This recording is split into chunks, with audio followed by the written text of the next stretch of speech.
The Warriors, who came out to play against the Phoenix Suns. This one was tight throughout the game, and it was the end of the game when old reliable Chris Paul, CP3, was getting the buckets for the Suns and get them a win. And like I just did with Robert, if I call him Cliff, people are going to be like, oh, he didn't watch the game. So I just call him Chris Paul instead of his commercial name. How about that?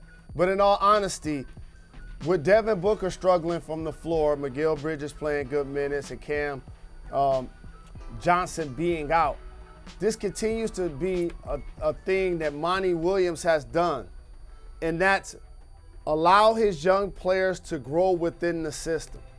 When you look at the Phoenix Suns, they did add depth at the 5 spot to go behind Ayton. Mm-hmm. However, the true growth within their team is their young players. I just mentioned 2, Bridges, Jordan, Cameron Payne. You saw Crowder is going to give them an attitude, a level of toughness. He and Draymond Green were barking back and forth the entire game. But then what ends up happening is you turn it over to CP3 late. And that's been a recipe that wherever he's played, seemingly, they can rely on. But in particular in Phoenix, they've been the best closing team in basketball historically. In particular, when that guy has the ball. And let me tell you what's so very funny. You know, I always talk about the mid-range being a lost art in the NBA. Mm-hmm. And I'm also somebody that railed against using analytics as a tool, not necessarily one of the tools in the toolbox. And the league frowns upon mid-range shots. But if you notice something, the elite scorers that come to my mind, Kevin Durant, Joel Embiid, Chris Paul. DeRozan. You know where they play? DeMar DeRozan, you know where they play? Mid-range. In the mid-range. So if you go give me that space, I'm going to thump you and knock it down. And that's what Chris Paul continues to do on a nightly basis.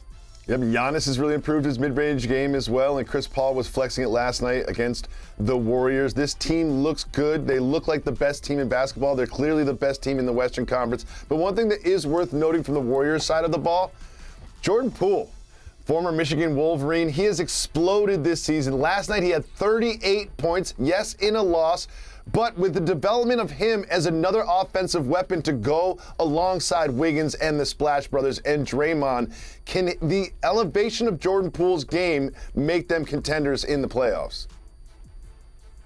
I do, Jacoby, and right there, that was a crucial mistake that he made because he anticipated being double-teamed and being fouled by Devin Booker. But you got to actually, especially in the NBA, they have something called continuation. So you don't have to rush to get the shot up. You can take another bounce. You can take another step. They never call traveling in the NBA. Allow them to give you the contact, and then you get the shot off. But to answer your question, fellow Michigan Wolverine, absolutely. Improved ball handling, knockdown shooter. He got injured in college. That clearly affected his draft stock. But he got drafted to the perfect situation. One that Klay Thompson has been injured the last 2 years, and he's gotten a chance to play quality minutes. Now Steph Curry is out. Who gonna create? Draymond Green does a terrific job of initiating offense and dribble handoffs and passing when somebody's open and screen-to-screener type action, but he ain't between the legs behind the back getting you a bucket. That's what Jordan Poole is able to do from unlimited range, and he's an improved guy that can finish at the basket. So absolutely, when Steph returns, Jordan Poole now plays a key role. And think about it. Andrew Wiggins was a starter in this year's All-Star game. It's wild. Andrew Wiggins was a starter in this year's All-Star game. Ain't really seen him since. Ain't really seen him since. And so, yes, I believe with the improvement of Kuminga, as his rookie season continues to impress, I believe that when they're healthy, the Golden State Warriors have still a puncher's chance of championship-laden veterans and Steve Kerr as their head coach to not only nudge the Phoenix Suns, but obviously be that second team along with the Memphis Grizzlies to see who they play in the Western Conference Finals.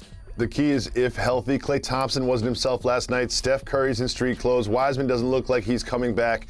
If they can get two of those three back and going, they have a puncher's chance, as you mentioned.